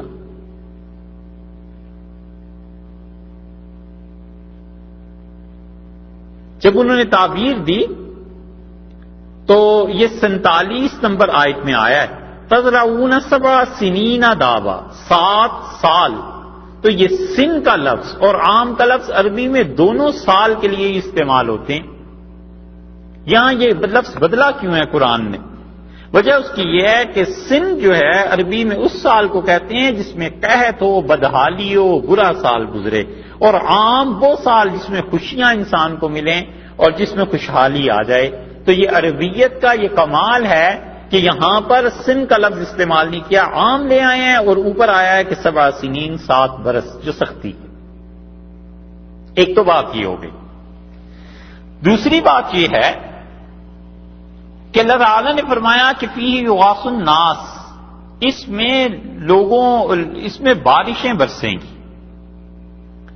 مستشرقین یہ کہتے ہیں کہ مصر کی زمین یہ دریائے نیل کی طغیانی سے پانی جب آتا تھا زیادہ تو نہروں کا نظام تھا، اور نہروں میں پانی جو سپیئر ہوتا تھا دریا سے وہ لے جاتے تھے، اور اس سے سارا مصر سیراب ہوتا تھا۔ وہ تو بارشوں کا علاقہ ہی نہیں تھا، اور نہ وہاں بارشیں ہوتی تھی۔ تو یہ کیسے قرآن نے کہہ دیا کہ یوسف علیہ السلام نے تعبیر دی اور انہوں نے کہا کہ وہاں پر بارشیں برسیں گی؟ وہ ان کا اعتراض یہ بات یہ ہے بھائی کہ یہ لفظ قرآن نے استعمال کیا ہے یغاث الناس، اور یغاث کا لفظ جو ہے اس کے لیے 3 فکرے کہے جاتے ہیں، 3 چیزیں اس کے ضمن میں آتی ہیں۔ یہ لفظ بنا کہاں سے ہے؟ یا تو غیث کہتے ہیں بارش کو، اور یہاں پہنچ کے یغاث الناس کا ترجمہ یہ ہوا کہ اس سال بارشیں برسیں گی۔ تو اس یوسف علیہ السلام نے یہ نہیں کہا کہ مصر میں بارشیں برسیں گی، انہوں نے کہا لوگوں کو بارشیں دی جائیں گی۔ اب قرآن کے انداز پر غور کریں نا، پچھلی 2 آیات کو لے لیں، تزرعون 7 سنین دابا، انہوں نے کہا تم لوگ 7 سال تک کھیتی باڑی کرو گے، مسلسل دبا کر محنت کرو گے خوب۔ صیغہ مخاطب کا ہو گیا نا کہ آپ لوگ ایسے کریں گے۔ فما حصدتم، سو جو تم کاٹو، فذروہ فی سنبلہ، تم لوگ چھوڑ دینا اسے بالیوں میں۔ مخاطب ہے نا، انہیں کہہ رہے ہیں تم ایسے کرنا، الا قلیلا مما تاکلون، سوائے اس تھوڑے سے غلے کے جو تم نے کھانا ہے اسے نکال لینا، باقی رہنے دینا۔ سب مخاطب کے سیغے۔ ثم یاتی من بعد ذلک سبع شداد، پھر اس کے بعد 7 سال آئیں گے، یاکلن ما قدمتم لہن، تم کھاؤ گے جو کچھ کہ تم نے بچا کر رکھا تھا، الا قلیلا مما تحصنون، ہاں سوائے اس کے کہ تم بیج اپنے الگ کر لینا، باقی ان کو نہ چھیڑنا، بس ویسے ہی رہنے دینا۔ تو مخاطب کے سیغے ہیں نا سارے، یہاں مخاطب کا صیغہ نہیں ہے۔ ثم یاتی من بعد ذلک عام، پھر یوسف علیہ السلام بولے اور انہوں نے کہا 1 برس آئے گا، فی یغاث الناس، اس میں لوگوں کو بارشیں دی جائیں گی۔ یہ تو نہیں کہا کہ تمہیں بارشیں دی جائیں گی۔ اس لیے یہ اعتراض کرنا مستشرقین کا کہ مصر میں بارشیں، انہوں نے نام ہی نہیں دیا، انہوں نے کہا لوگوں کو بارشیں دی جائیں گی، وفی یاسرون، اور اس میں لوگ نچوڑیں گے۔ قرآن نے یہ نہیں کہا کہ تم نچوڑو گے، یوسف علیہ السلام نے فرمایا۔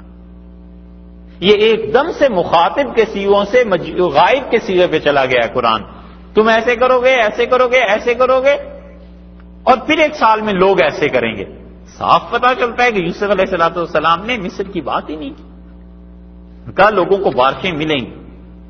اور ہوا کیا اس سال، اور حقیقت بھی یہی ہے، سب مانتے ہیں کہ نیل میں طغیانی آئی، لوگوں نے نچوڑے رس، اور یہ اب بارشوں کی وجہ سے نہیں آئی، نیل کا اصل تو سوڈان اور افریقہ میں جا کر ایک جگہ ہے، اور وہاں جو بارشیں ہوئی تھیں ان بارشوں کی وجہ سے طغیانی آئی۔ تو اس سے یوسف علیہ السلام کی بات تو سچ نکلی کہ یغاث الناس، لوگوں کو بارشیں دی جائیں گی، تو بارشیں ہوئی۔ صرف مصر ہی تو مراد نہیں تھا، یمن، شام، حجاز، گرد و پیش کے سارے علاقے، اس میں لوگوں کو بارشیں دی گئی، اللہ تعالیٰ نے خوب بارشیں برسائیں۔ فی یاسرون، اور اس میں تم لوگ نچوڑو گے، یعنی اس میں جو پھل پیدا ہوں گے، پھر ان میں رس ہوگا تو یاسرون لوگ نچوڑیں گے، اس میں پھل پیدا ہوگا تو لوگ رسوں کو نچوڑیں گے۔ لوگوں نے ایسے کیا، تو اس لیے یہ فکرہ رسول اللہ صلی اللہ علیہ وسلم کوئی بھی داخل نہیں کر سکتا تھا۔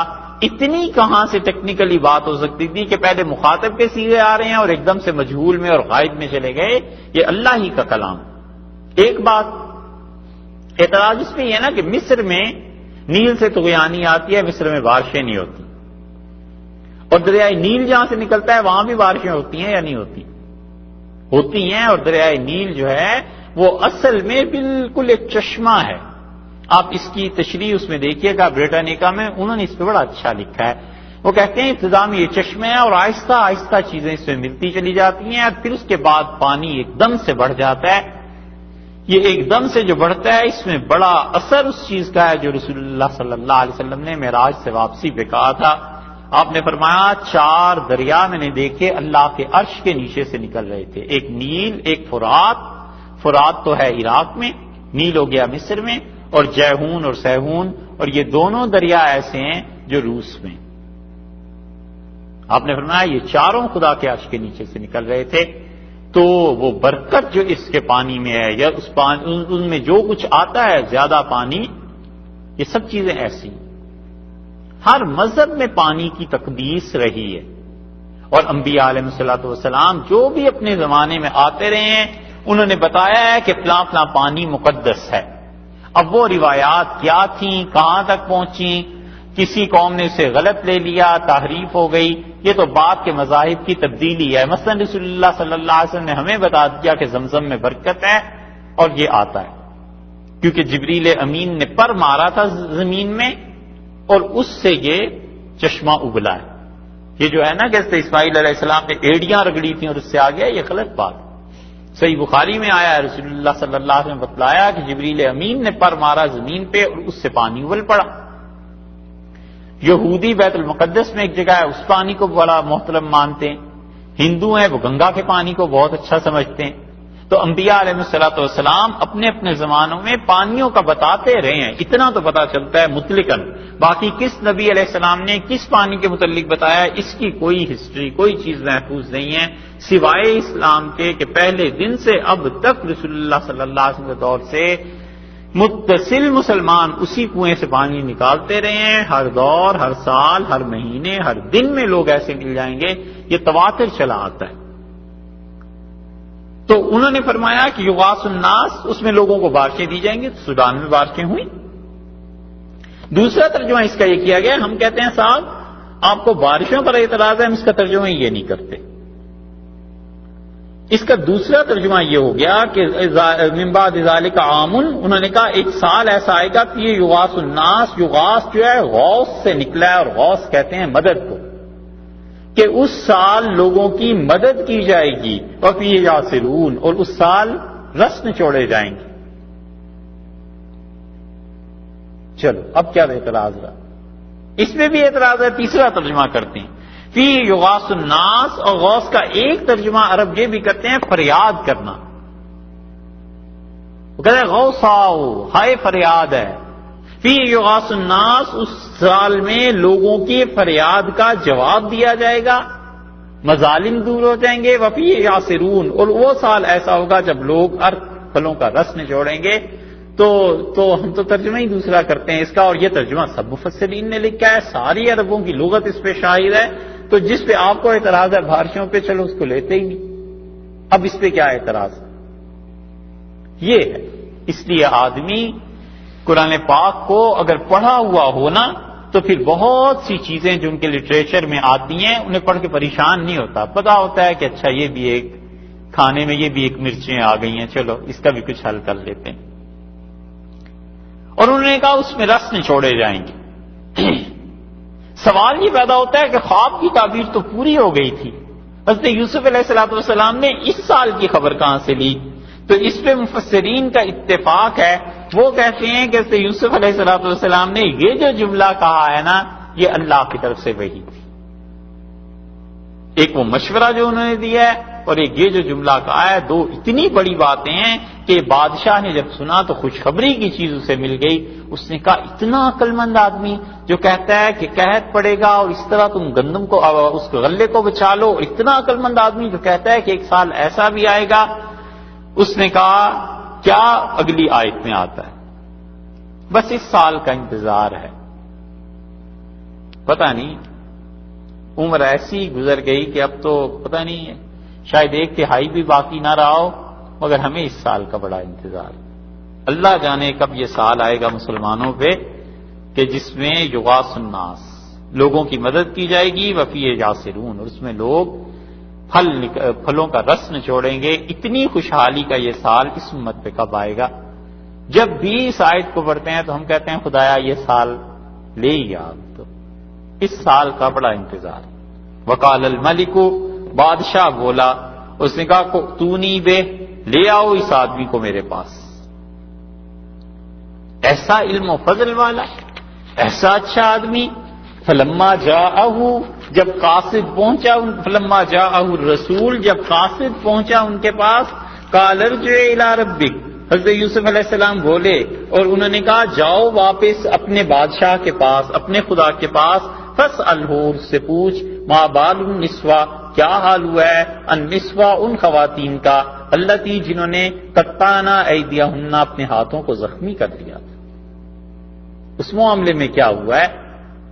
رسول اللہ صلی اللہ علیہ وسلم نے فرمایا اللہ رحم کرے یوسف علیہ السلام پہ، اگر میں اتنے سال جیل میں رہتا جتنے سال یہ رہے تھے تو میں تو فوراً قاصد کے ساتھ اٹھ کے دروازے کی طرف چل پڑتا۔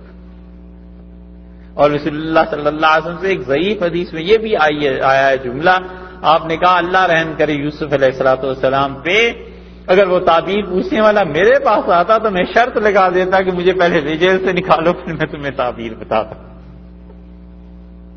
لیکن یہ سب جملے رسول اللہ صلی اللہ علیہ وسلم کی اپنی کسر نفسی کے تھے اور اپنی شان مبارکہ کو زیادہ نہ ظاہر کرنے کے، وگرنہ حضرت صلی اللہ علیہ وسلم کہیں زیادہ سب سے تھے اخلاقیات میں، علم میں۔ جب وہ بادشاہ کا قاصد آیا ہے وہ آدمی، تو انہوں نے کہا جاؤ اور پوچھو اپنے رب سے، یعنی اپنے بادشاہ سے۔ یہ اس میں حکمت یہ تھی کہ یوسف علیہ السلام کو خود بھی اندازہ ہو گیا تھا کہ بادشاہ جو بلا رہا ہے تو یقیناً مجھے کوئی نہ کوئی عہدہ، کوئی ایسی چیز دے گا، اور اگر میں نے قبول کر لی تو عزیز مصر کے ذہن میں رہے گا کہ اس کا تعلق ایسے تھا۔ میری جو بدنامی ہو گئی ہے لوگوں میں، لوگ ان باتوں کو قبول نہیں کریں گے، تو سب سے پہلے میری اپنی پوزیشن تو کلیئر ہو جائے نا، پتہ چل جائے کہ جس آدمی کو اس نے وزیر بنایا ہے یا کچھ بنایا ہے اس انسان کا کردار حقیقت میں اتنا اچھا ہے، پھر اس کے بعد جا کے بات ہوگی۔ اور اسے یوسف علیہ السلام کا کمال دیکھو بھائی، یہ نہیں کہا کہ اس زلیخا سے پوچھو کیونکہ اس کے گھر میں تو رہے تھے، یہ ایک بات تو الگ ہے کہ جو کچھ ہوا، لیکن اس خاندان کا نمک تو کھایا تھا، اس عورت نے خدمت تو کی تھی نا، اس کا نام نہیں لیا۔ یہ وہ اخلاقیات کی انتہا ہے جو نبوت سکھاتی ہے کہ جہاں تک ہو سکے ڈائریکٹ کسی کو بلیم نہ کیا جائے۔ جن کے احسانات رہے ہیں چاہے وہ مشرک اور کافر ہی کیوں نہ ہو، لیکن ان کے ساتھ بھی تہذیب سے بات کی جائے۔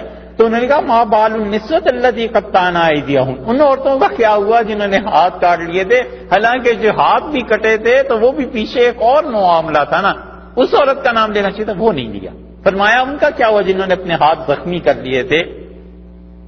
ان ربی، بلا شبہ میرا پروردگار، بکیدہن علیم، اللہ خوب جانتا ہے جنہوں نے وہ اپنے ہاتھوں کا معاملہ کیا تھا، وہ اللہ ان کے فریب کو، ان کے مکر کو خوب جانتا ہے، حالانکہ وہ سفارش کرنے والی تھی، یا پھر یہ کہ وہ خود اس جرم میں آ گئی تھی، جیسے کہ وہاں جمع کا صیغہ آیا تھا نا، انہوں نے کہا اللہ یہ سب عورتیں جس چیز کی طرف بلاتی ہیں، تو دونوں میں سے کوئی بھی تفسیر، دونوں طرف مفسرین گئے ہیں، لیکن سب یہ لکھتے ہیں تقریباً کہ حضرت یوسف علیہ السلام نے زلیخا کا نام نہیں لیا، اور وجہ اس کی وہی بیان کرتے ہیں کہ ان کے گھر رہے تھے، اور حضرت یوسف علیہ السلام کے اعلیٰ اخلاق نے یہ گوارا نہیں کیا کہ اس خاتون کا نام لیں۔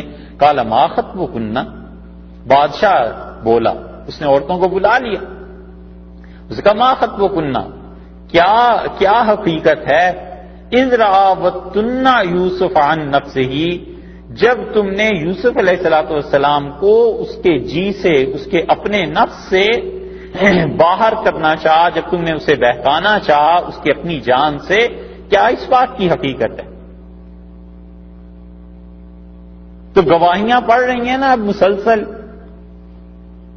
وہ جو شاہد تھا اس نے بھی گواہی دے دی، اللہ تعالی کی گواہی بھی آ گئی، زلیخا کی بھی آ گئی، اب یہ عورتیں بولنی ہیں قلنا، اور کہنے لگی حاشا للہ، وہاں بھی انہوں نے یہی کہا تھا، یہاں بھی یہی کہا کہ اللہ کے لیے، اس کا تو معاملہ ہی الگ ہے، ما علمنا، ہم نے نہیں جانا، علیہ، اس شخص میں، من سوء، کوئی برائی ہم نے نہیں دیکھی، ہم نے اس میں ذرہ برابر یہ عورتوں کو کوئی عیب ایسی چیز نہیں دیکھی ہے، اور یہ بالکل پاک۔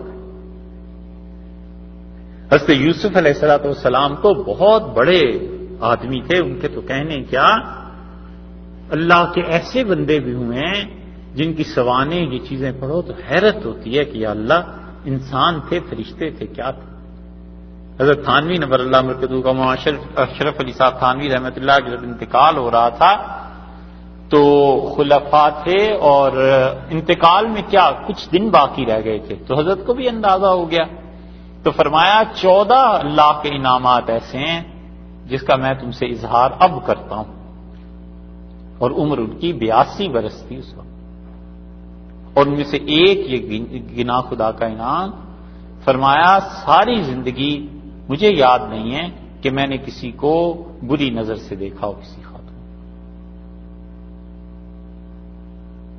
ساری زندگی فرماتے تھے یہ اللہ کا انعام مجھ پہ رہا ہے، یہ امت کا حال ہے، امتیوں کا، اللہ کے اچھے بندوں کا۔ یوسف علیہ السلام تو پھر نبوت تھی، اس کی بات ہی کیا تھی، ایسے ایسے لوگ، قلنا حاشا للہ ما علمنا علیہ من سوء، انہوں نے کہا کہ عورتوں نے کہ ما علمنا علیہ من سوء، ہمیں اس کی برائی، اس کی کوئی قطعاً پتہ ہی نہیں، اس آدمی کو یہ الگ کر دو اس معاملے سے، یہ ان عورتوں کی گواہی ہو گئی۔ اب سارا مسئلہ جہاں سے چلا تھا، قالت امرأۃ العزیز، عزیز کی بیوی بولی، الآن، اس نے کہا اب حس الحق، اب سچی بات کھل گئی، اس نے کہا کہ اب سچی بات سامنے آ گئی ہے، جب ہر طرف سے گواہیاں پڑی ہیں تو میں تمہیں صاف بتاتی ہوں، انا راودتہ عن نفسہ، میں نے یہ کوشش کی تھی کہ یوسف علیہ السلام کو بہکاؤں، وانہ، اور بلا شبہ وہ شخص لمن الصادقین، وہ تو بہت ہی سچا ہے، اس کی سچائی میں کوئی شبہ نہیں، اس کا وہ بالکل پاک ہے، میں نے یہ حرکت کی تھی۔ یہ زلیخا کی خود گواہی پڑ گئی نا، ایک چیز اب گواہی دے رہی ہے کہ یوسف علیہ السلام اچھے تھے۔ اس لیے اس سے بڑا سبق ملتا ہے کہ انسان جب آزمائش آتی ہے نا تو ایک چیز اس کے خلاف ہونا شروع ہوتی ہے، ادھر سے بھی شکست، ادھر سے بھی شکست، ادھر سے بھی مذمت، ادھر سے بھی برائی، ادھر سے بھی، اور جب اللہ حالات کو پلٹتا ہے تو پھر اسی ترتیب سے اسی طرح ترقی ہونی شروع ہوتی ہے کہ آج یہ خوشی کی خبر ہے، آج یہ اچھی خبر مل گئی، آج یہ اچھی خبر مل گئی۔ اور ہوتا یہ ہے عام طور پہ کہ ابتدائی زندگی میں اللہ کے جو اچھے بندے ہیں ان پہ الزامات، یہ وہ سب کچھ ہوتا ہے، اور جو انتہائی عمر ہوتی ہے، جتنی عمر بڑھ جاتی ہے اللہ کی عنایات نوازشات اتنی ہی بڑھ جاتی، سارے دانے اس وقت ملنے لگتے ہیں جب اپنے دانت ٹوٹ جائیں۔ وَإِنَّهُ لَمِنَ الصَّادِقِينَ، اس نے کہا بالکل سچا ہے یہ آدمی، ذالکا، یہ اہتمام، یہ مراد کیا ہے، یہ اہتمام حضرت یوسف علیہ السلام کی برات کا، یہ ان سے تہمت کے ہٹانے کا، یہ سب کچھ کیوں ہوا، لیعلم، تاکہ وہ جان لے، انی، میں نے، لم اخنہ بالغیب، کہ کوئی خیانت نہیں کی بن دیکھے، وہ نہیں دیکھ رہا تھا مگر اس کے باوجود میں نے خیانت نہیں کی، وَأَنَّ اللَّهَ، اور یہ کہ اللہ لا يَهْدِي كَيْدَ الْخَائِنِينَ، اور اللہ تعالیٰ کبھی بھی دغا بازوں کے کام، فریب والوں کے کام نہیں چلنے دیتا۔ یہ جملہ کس کا ہے؟ بعض حضرات کا خیال تو یہ ہے کہ یہ جملہ بھی زلیخا کا ہی ہے۔ اس نے کہا انا راودتہ عن نفسہ، قالت امرأۃ العزیز، عزیز مصر کی بیوی بولی، اور اس نے کہا الآن حس الحق، اور اب حق بات کھل گئی ہے، انا راودتہ عن نفسہ، میں نے یوسف علیہ السلام کو بہکانا چاہا تھا، وانہ لمن الصادقین، اور بڑا سچا آدمی ہے، ذالکا، یہ میں گواہی دیتی ہوں، لیعلم، تاکہ یوسف کو پتہ چل جائے، انی لم اخنہ بالغیب، اس کی غیر موجودگی میں نے اب جھوٹ نہیں بولا، اب خیانت نہیں کی، اب میں صاف کہتی ہوں، وَأَنَّ اللَّهَ لَا يَهْدِي كَيْدَ الْخَائِنِينَ، اور یہ کہ اللہ تعالیٰ جو لوگ دغا کرتے ہیں ان کو کبھی بھی صحیح راہ نہیں دکھاتا۔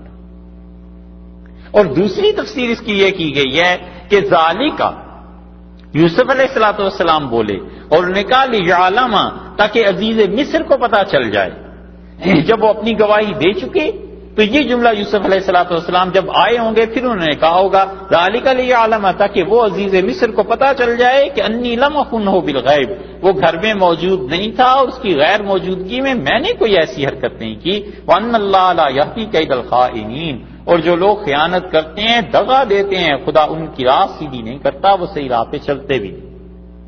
دو تفسیریں. تیسری تفسیر یہ کی گئی کہ ذالک لیعلم، تاکہ بادشاہ کو پتا چل جائے. جو مفسرین اس بات کے قائل ہیں کہ عزیز مصر اس سے پہلے ہی مر گیا تھا، وہ یعلم سے نہ، اصل اختلاف تو یعلم کے لفظ پہ ہے کہ کون جان لے.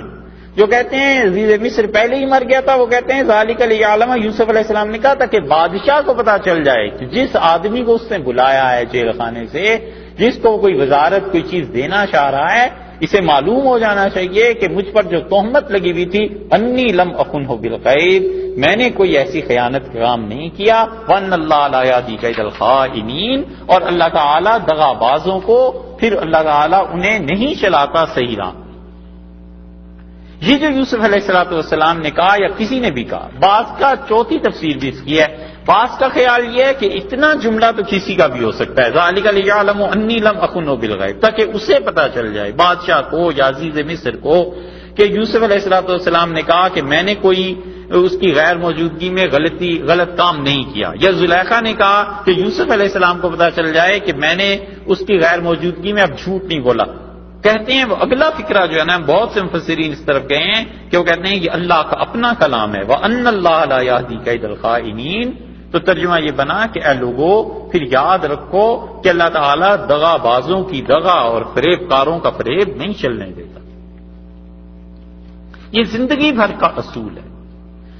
لوگ سمجھتے ہیں دغا فریب جھوٹ چل جائے گا، اللہ نہیں چلنے دیتا. آج یا کل وہ ظاہر ہو کے ہی رہتا ہے، اور پھر جب ظاہر ہوتا ہے تو وہ ایسی عمر کا حصہ آ جاتا ہے کہ آدمی شرم کے آگے منہ نہ دکھا سکے. اس لیے چلے ہی کیوں، خیانت کرے ہی کیوں، جھوٹ فراڈ ایسی چیزوں میں آئے ہی کیوں. اسی لیے رسول اللہ صلی اللہ علیہ وسلم کو اتنی نفرت تھی جھوٹ سے کہ بڑے بڑے گناہ گار آتے تھے، ایسے جن پہ حد جاری ہوتی تھی.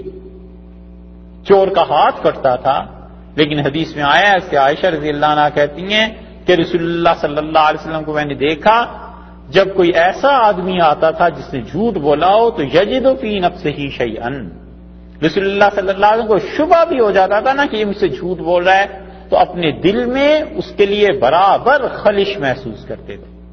اور رسول اللہ صلی اللہ علیہ وسلم کے دل میں کسی کے متعلق آ جانا، اس کے تو ایمان گیا نا. پھر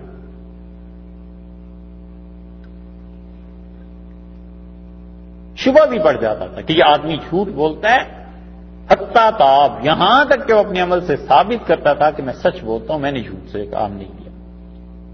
حضرت یوسف علیہ السلام یہاں تک ہو گئی، وما ابرئ نفسی، اور میں یہ نہیں کہتا کہ میری جان بہت پاک ہے. وہ جو ایک طرح کا دعویٰ تھا نا کہ میں نے یہ کام نہیں کیا، دیکھا انبیاء علیہ السلام کی عظمت، ایک طرح کا دعویٰ ہو گیا نا کہ میں پاک ہوں، میں نے یہ نہیں کیا. کہتے ہیں وما ابرئ نفسی، اور میں یہ تو نہیں کہتا کہ میں بالکل پاک ہوں اپنے جی میں. اس پہ بعض مفسرین نے یہ جو کہا ہے کہ وَهَمَّ بِهَا، اور یوسف علیہ السلام نے بھی دل میں ارادہ کر لیا تھا، وہ کہتے ہیں یہ اس کی بات ہے، لیکن یہ تفسیر ایسے ہی ہے. بس حضرت یوسف علیہ السلام نے وہ ارادہ کیا ہی نہیں تھا، وہ تو بحث گزر گئی.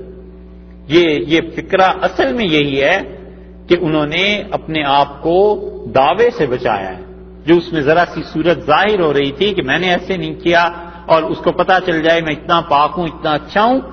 اس دعوے کی بات کو ختم کرنے کے لیے وما ابرئ نفسی، فرمایا میں یہ نہیں کہتا کہ میں بالکل ہی پاک ہوں. رسول اللہ صلی اللہ علیہ وسلم سے کسی نے کہا کہ اللہ کے رسول سب سے زیادہ عزت والا کون؟ تو اس کا خیال تھا کہ رسول اللہ صلی اللہ علیہ وسلم اپنے متعلق کہیں گے، تو آپ نے فرمایا یوسف علیہ السلام. اس کا اللہ کے رسول اور کوئی عزت والا؟ تو آپ نے فرمایا وہ تو وہی تھے جن کے والد، ان کے دادا، ان کے پردادا سب انبیاء علیہ السلام تھے. انہوں نے بات بدل دی اور انہوں نے کہا اللہ کے رسول میں پوچھتا ہوں اب جو موجودہ عرب ہیں ان میں کون سب سے زیادہ عزت والا ہے؟ تو رسول اللہ صلی اللہ علیہ وسلم نے دیکھو بھئی ان الناس کمعادن، لوگ جو ہوتے ہیں یہ کانوں کی طرح ہوتے ہیں، کمعادن الذهب والفضہ، جیسے سونے اور چاندی کی کانیں ہوتی ہیں. جو آدمی کفر میں بہترین تھا وہی اسلام لا کے بہترین ہوگا اذا فقہو، جب اس دین کو سمجھ لے گا. اپنے میں بات نہیں آنے دی، پھر بھی رسول اللہ صلی اللہ علیہ وسلم نے کہ میں سب سے زیادہ اچھا. تو اس لیے یہ دعوے کی جو صورت ہے، اللہ کے اچھے بندے اس سے بھی کوسوں دور رہتے ہیں. وما ابرئ نفسی، ان کا میں یہ نہیں کہتا میرا جی بالکل ہی پاک ہے. ان النفس، بلا شبہ انسان کا نفس لامارۃ، یہ کیا کرتا ہے؟ جی تو سکھاتا ہے برائی. لامارۃ بالسوء، جی حکم کرتا ہے، سکھاتا ہے برائی کو. الا ما رحم ربی، ہاں مگر جس پر میرا پروردگار رحم کرے وہ اپنے نفس کی شرارتوں سے بچ جاتا ہے. نفس امارہ کا ذکر کیا. نفس ہے 3 طرح کا جس کا ذکر اللہ نے کیا ہے. ایک تو نفس ہے امارہ جو یہاں ہے، ایک نفس لوامہ ہے، اور ایک نفس مطمئنہ ہے. یہاں اللہ تعالیٰ نے فرمایا یوسف علیہ السلام کی زبان سے کہ لامارۃ بالسوء، اور نفس تو برائی کا حکم کرتا ہے. دل الگ چیز ہے، نفس الگ چیز ہے. اور فلاسفہ اور متکلمین جو مسلمانوں میں سے ہیں وہ اس کا مقام تجویز کرتے ہیں. یہ جو ہڈی ہے نا سینے میں درمیان میں، اسٹرنم اسے کہتے ہیں، پسلیاں جہاں آ کے جڑتی ہیں، اس کے بالکل وسط میں جو ہڈی ہے اس کے نیچے ہڈی کے، وہ کہتے ہیں یہ مقام ہے نفس کا. خیر اس پہ بڑی بحث صوفیوں کے درمیان اور ان لوگوں کے درمیان ہوئی ہے. جی ہیں کیا کہتے ہیں؟ عام طور پہ تو اسے کانشیس سے تعبیر کرتے ہیں، شعور سے.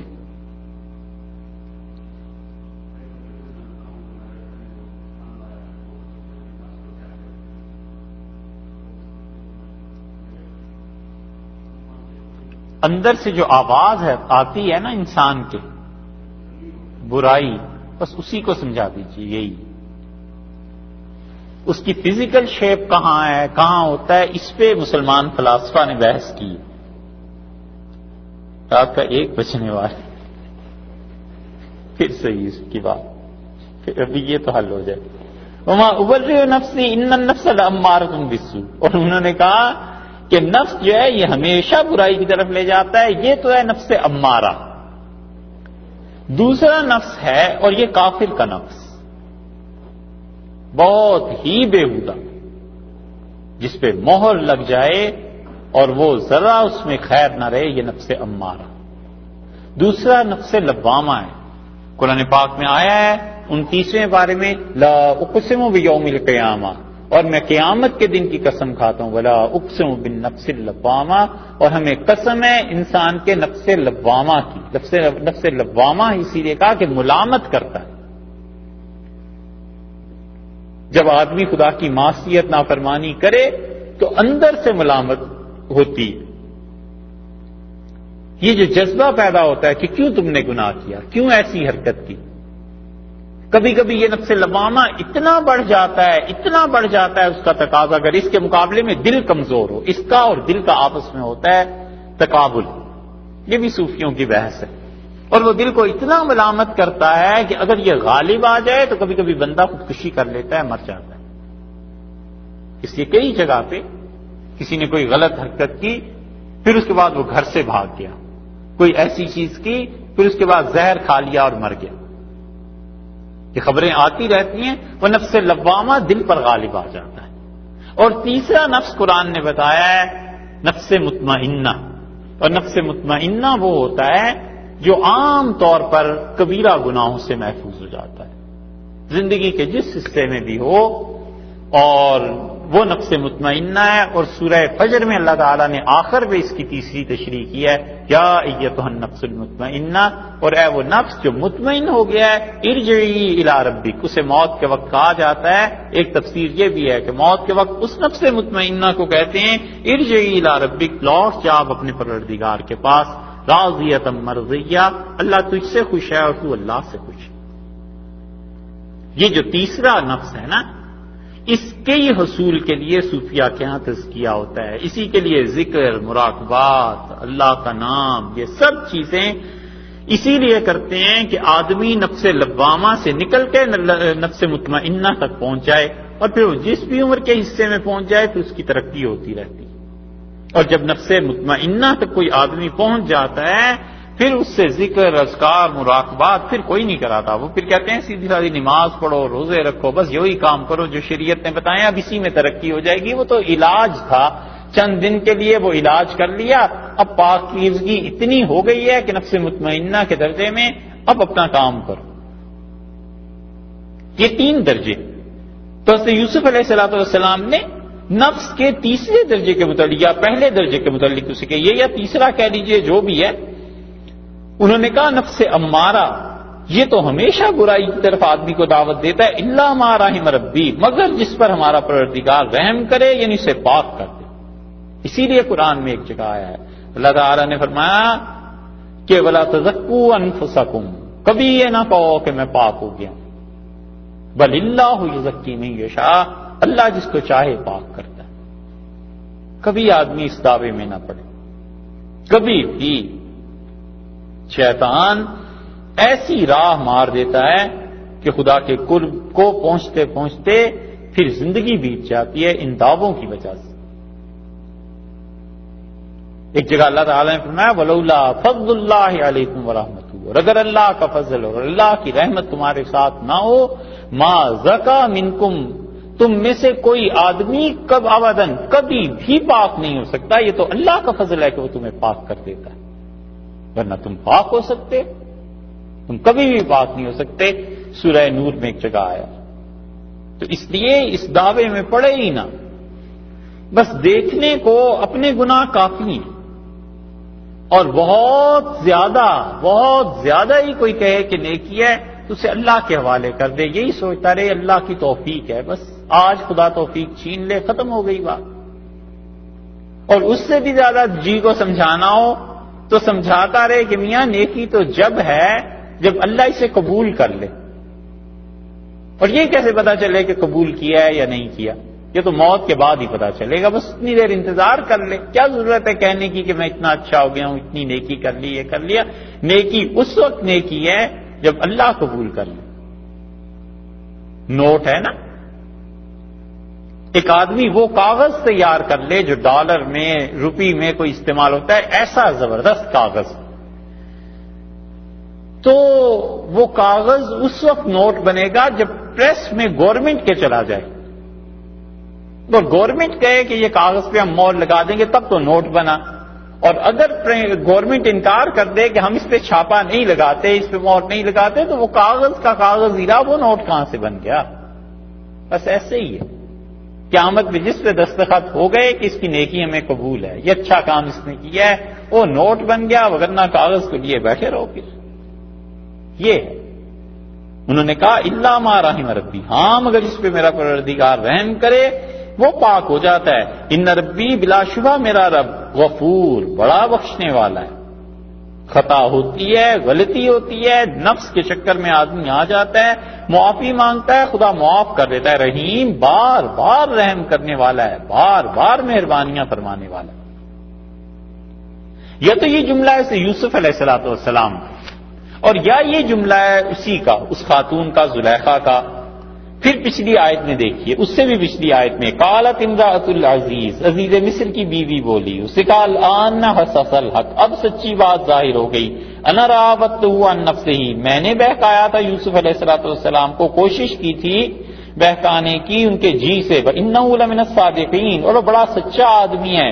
ذالکا، اور اب میں اقرار کرتی ہوں اس بات کا، لیعلم انی لم اخنہ بالغیب، تاکہ یوسف علیہ السلام تک خبر پہنچ جائے کہ اس کی غیر موجودگی میں اب تو میں نے جھوٹ نہیں بولا. وان اللہ لا یہدی کید الخائنین، اور میں جانتی ہوں کہ اللہ تعالیٰ جو لوگ فریب کرتے ہیں ان کو صحیح راہ نہیں دکھاتے. وما ابرئ نفسی، اور میں یہ نہیں کہتی کہ میں اپنی نفس کی شرارتوں سے پاک ہوں. ان النفس لامارۃ بالسوء، اور نفس تو انسان کو ہمیشہ خرابی کی طرف لے جاتا ہے. الا ما رحم ربی، ہاں مگر جس پر میرا رب رحم کرے. ان ربی غفور رحیم، اور میرا رب تو بہت بخشنے والا، بہت مہربان. یہ ہے دوسری تفسیر کہ وہ اس جملے کو بھی زلیخا کا ہی جملہ کہتے ہیں. کسی کا مان لیا جائے یوسف علیہ السلام کا یا زلیخا کا. اور بعض تھوڑے سے مفسرین گئے ہیں، وہ کہتے ہیں جو آخری جملہ تھا نا پچھلے پارے کا، وَأَنَّ اللَّهَ لَا يَهْدِي كَيْدَ الْخَائِنِينَ، اور اللہ تعالیٰ نہیں ہدایت دیتا ان کو جو خیانت کرتے ہیں. یعنی اللہ ہی کا جملہ ہے اور اللہ ہی نے یہ فرما دیا ہے. اللہ تعالیٰ نے ان کی طرف سے کر دیا ہے کہ وما ابرئ نفسی، کہ میں اپنی جان کو نہیں کہتا کہ پاک ہوں. یعنی یوسف علیہ السلام کی طرف سے اس جملے کو ادا کیا گیا یا زلیخا کی طرف سے. بہرحال کسی کی طرف سے بھی ہو، ایک ترجمہ تو یہ، اور دوسرا ترجمہ کیا کیا گیا، ان النفس لامارۃ بالسوء، اور نفس انسان کو گمراہی کے راستے، برائی کے راستے پہ لے کے چلتا ہے، الا ما رحم ربی، ہاں مگر جس پر ہمارا رب رحم کرے. اعتراض یہ پیدا ہوتا ہے کہ ماں تو عربی میں استعمال ہوتا ہے بے جان چیزوں کے لیے، جیسے انگلش میں دس دیٹ، بنیادی طور پہ تو بے جان چیزوں کے لیے تھا نا، لیکن اب تو جاندار چیزوں کے لیے بھی استعمال کرتے ہیں. تو وہ کہتے ہیں یہاں ماں سے کیا مراد ہے، من تو مراد نہیں ہے عربی کا. پھر وہ کہتے ہیں اس سے مراد ہے اس لغت کے اعتراض سے بچنے کے لیے وہ کہتے ہیں کہ ماں سے مراد زمانہ ہے، ٹائم. تو ترجمہ یہ بنا کہ ان النفس لامارۃ بالسوء، اور انسان کا جی تو سکھاتا ہے اس کو برائی، الا ہاں ما رحم ربی، جس وقت خدا اپنا رحم کرے اس وقت انسان برائی نہیں کرتا.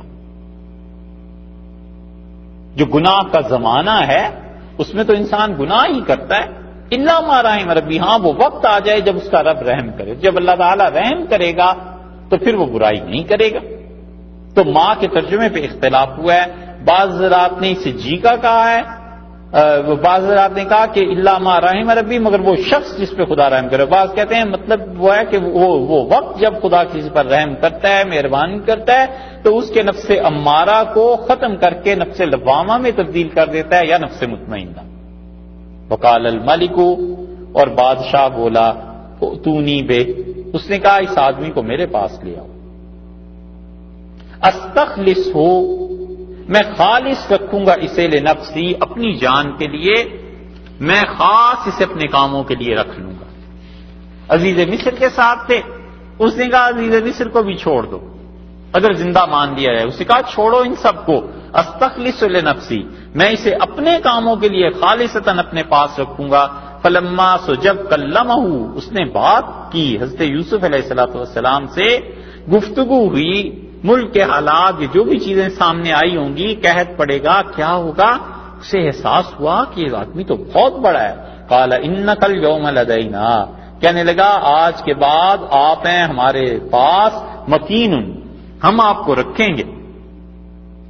مکین، آپ ہمارے پاس بہتر جگہ پر رہیں گے.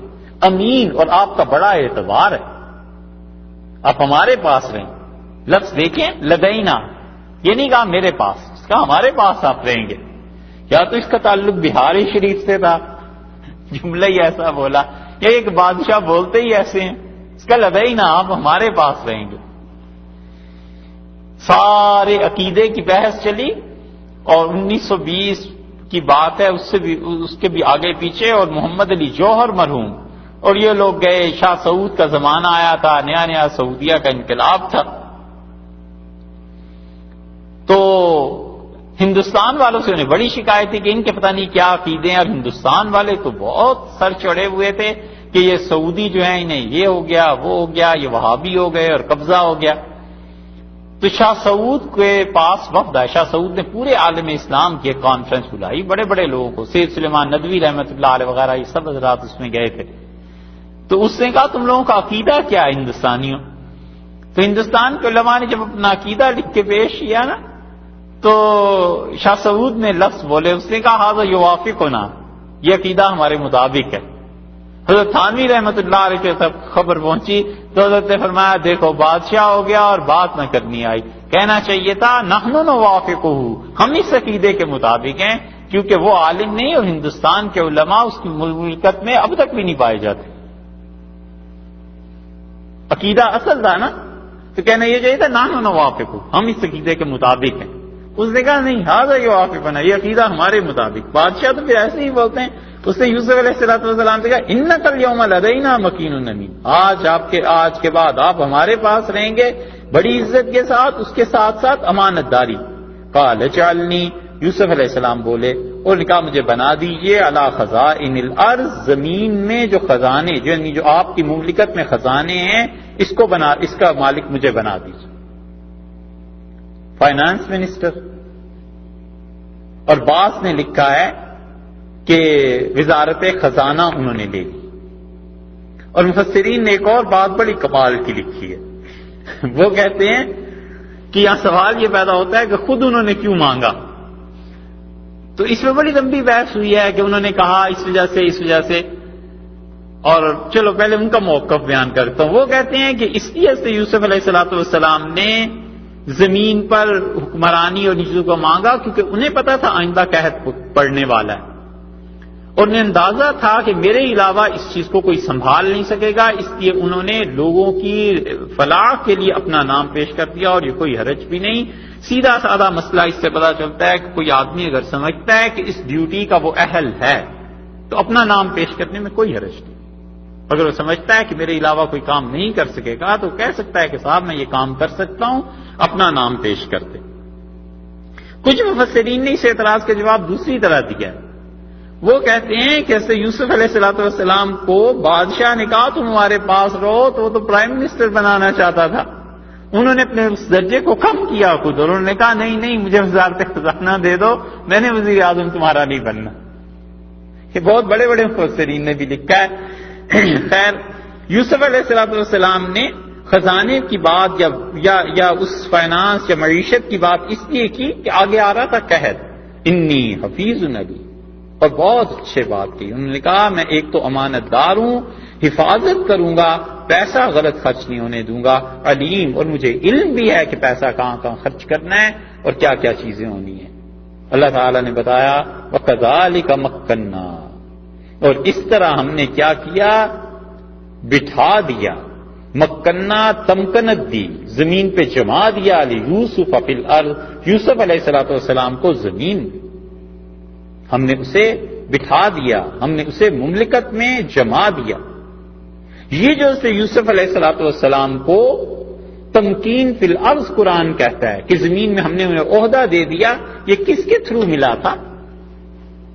ایک مشرک بادشاہ کی طرف سے نا، ایک مشرک اور کافر بادشاہی کا ذریعہ بنانا.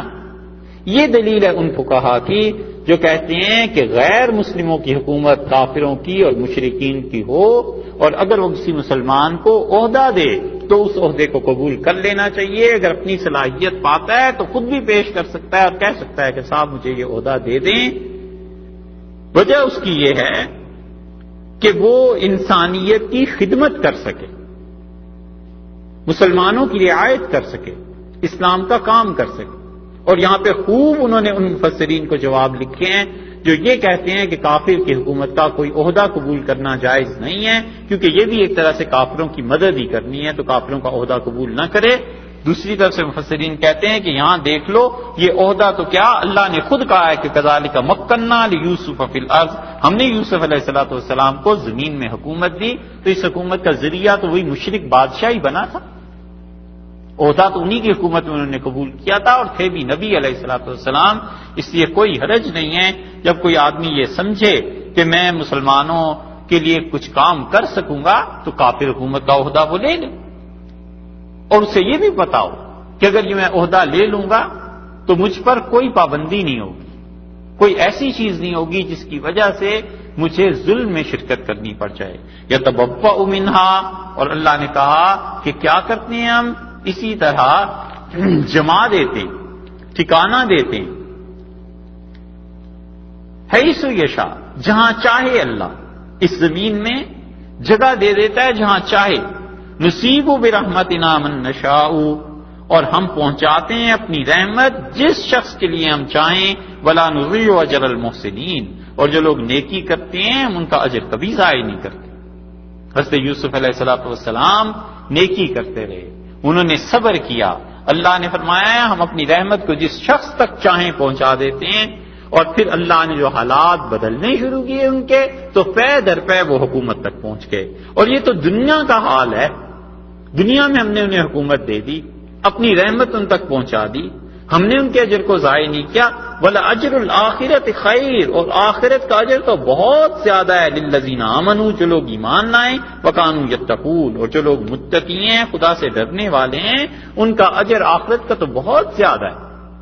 دنیا میں یہ حکومت یوسف علیہ السلام کو ملی، اس کے ذریعے انہوں نے کام کیا، زندگی مشقت کی گزری، جیل کو دیکھا، یہ نیکیاں کرتے رہے، ان کی نیکی ضائع نہیں ہوئی. لیکن یہ سب کچھ لوگوں دنیا میں تھا جو ہم نے اجر دیا ہے. آخرت کا اجر وہ تو بہت زیادہ ہے، اور وہ سب لوگوں کے لیے ہے، خواہ وہ غیر نبی کیوں نہ ہو، لیکن وہ اگر ایمان والے ہیں اور اللہ سے ڈرنے والے، تقویٰ کی زندگی گزارنے والے ہیں، پرہیزگاری کی، تو بہت کچھ ہم دیں گے.